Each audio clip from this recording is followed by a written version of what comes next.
بہت سارے خطرات تب آتے ہیں جب ہم یہ کلیم کرنا شروع کر دیتے ہیں کہ ہماری عقل جو ہے وہ زیادہ بہتر ہے، چاہے وہ قرآن مجید سے اختلاف کر رہی ہو۔ جو ہماری عقل کہہ رہی ہو نا سچ ہے، اس کو اگر سننے لگ جائیں صرف، چاہے قرآن مجید میں کوئی اور بات آ رہی ہو، اور بہت ساری وجوہات کے باعث یہ بہت ہی خطرناک بات ہے۔ سب سے پہلے اگر آپ یہ سوچنے لگ جائیں نا تو پھر قرآن مجید کا جو مقصد ہے وہ بے معنی رہ جاتا ہے۔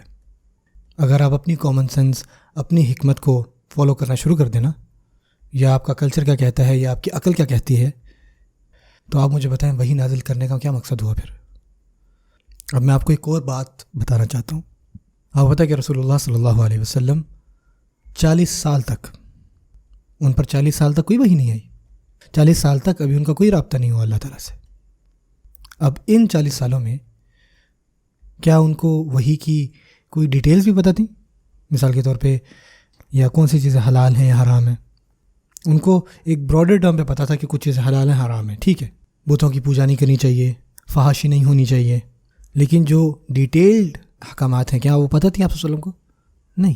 اور اللہ تعالیٰ یہ چیز قرآن مجید میں بتاتے ہیں ہمیں، وَوَجَدَكَ ضَالًّا فَهَدَى، ہم نے آپ کو ہدایت پر نہیں پایا، ہم ہی ہیں جس نے آپ کو ہدایت دی۔ اللہ تعالیٰ کیا فرماتے ہیں قرآن میں؟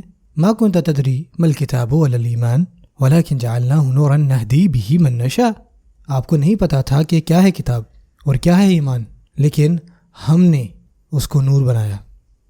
جو ہمارے نبی ہیں رسول اللہ صلی اللہ علیہ وسلم، ان کو وحی سے پہلے ان چیزوں کا نہیں پتہ تھا جب تک قرآن مجید نہیں آ گیا۔ اب مجھے بتائیں کہ باقیوں کا کیا حال ہوگا؟ اور یہی بیسیکلی بنیادی اختلاف ہے فلسفی اور ابراہیمک ٹریڈیشن کا، کہ جو فلسفی کی سائنس ہے، فلسفے کی، وہ بیسیکلی سمپل پریمس کے اوپر بیسڈ ہے کہ جو ہمارے ذہن ہے نا وہی تمام حقانیت کو جان سکتے ہیں۔ وہ کہتے ہیں نعوذ باللہ ہمیں کوئی کمیونیکیشن کی ضرورت نہیں ہے کسی خدا کے ساتھ، جبکہ ابراہیمک جو ٹریڈیشن ہے ابراہیم علیہ السلام کے حوالے سے، وہ ہمیں یہ بتاتی ہے کہ ہمارے ذہن کی بھی ایک حد ہے، ٹھیک ہے نا، اور باقی چیزوں کے لیے آپ کو قرآن چاہیے۔ دوسرا پوائنٹ، آپ کو کہیں پہ بھی ایکچول کلیش نہیں ملے گا قرآن اور انسانی دماغ میں، ایکچول اختلاف، کنٹرڈکشن نہیں ہوگی۔ اور میں نے بریفلی ایکسپلین بھی کیا ہے، کیونکہ یہ دونوں چیزیں اللہ تعالیٰ کی طرف سے آتی ہیں۔ جو قرآن ہے وہ اللہ کا کلام ہے، اور جو عقل ہے وہ اللہ کا دیا ہوا ہمیں تحفہ ہے، اور یہ ناممکن ہے کہ اللہ کا دیا ہوا تحفہ اللہ تعالیٰ کے کلام کے ساتھ اختلاف اور یا کنٹرڈکٹ کرے۔ جب بھی آپ سوچیں سائنس کے بارے میں یا عقل کے بارے میں یا انسانوں کی دریافت کردہ سائنسز کے بارے میں کہ یہ سب قرآن مجید کے ساتھ اختلاف کرتی ہیں، تو ان کے پیچھے کوئی نہ کوئی گہری بات چھپی ہوئی ہوگی جو غیر واضح ہے۔ ان دونوں کے درمیان آپ نے جو تعلق ہے نا وہ دیکھنا کیا ہے۔ تیسری بات، عقل جو ہے یا انٹلیکٹ جو ہے، اس کی ایک کوئی مخصوص حد نہیں۔ ہر معاشرہ، ہر سویلائزیشن وہ یہ سوچتے ہیں کہ کچھ چیزیں جو ہیں وہ ریزنیبل ہیں، اور کچھ کہیں گے یار یہ باتیں تو بہت ہی انریزنیبل ہیں، سمجھ نہیں آ سکتی۔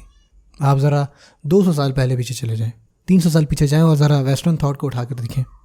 جو آج کا معاشرہ سوچتا ہے کہ یار یہ سب ٹھیک ہے، ابھی دیکھ لیں آپ 60 سال پیچھے چلے جائیں، ان کے خود کے والدین یہ کہیں گے یار یہ کیسی باتیں ہو رہی ہیں۔ آزادی کی حد ہے، سیکشولیٹی کی جو حد ہے، ماڈرن کلچر کی جو حد ہے، آج جو ویسٹ معاشرہ سوچتا ہے کہ سب ٹھیک ہے، 50 سال پہلے وہ لوگ یہ سمجھتے تھے کہ یار یہ کیا ہے۔ 100 سال پہلے تو بات مختلف تھی، الٹی تھی۔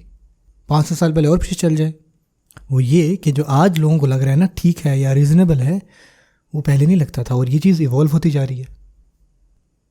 آپ چھوڑیں ہسٹری کو، آپ اپنے آپ کو دیکھ لیں، یہاں جتنے بھی لوگ بیٹھے ہوئے ہیں اس کمرے میں، ہماری زندگی میں ایسا کوئی نہ کوئی ایسا وقت آیا ہے جب ہم نے سوچا کہ یار یہ چیز ٹھیک تھی، یہ ٹھیک ہے، یہ ہمیں کر لینی چاہیے تھی، اور بعد میں احساس ہوتا ہے کہ یار شکر ہے نہیں کرنا چاہیے تھا، اور اس ٹائم ہمیں لگ رہا تھا کہ ہم ٹھیک ہیں، بالکل ٹھیک ہیں۔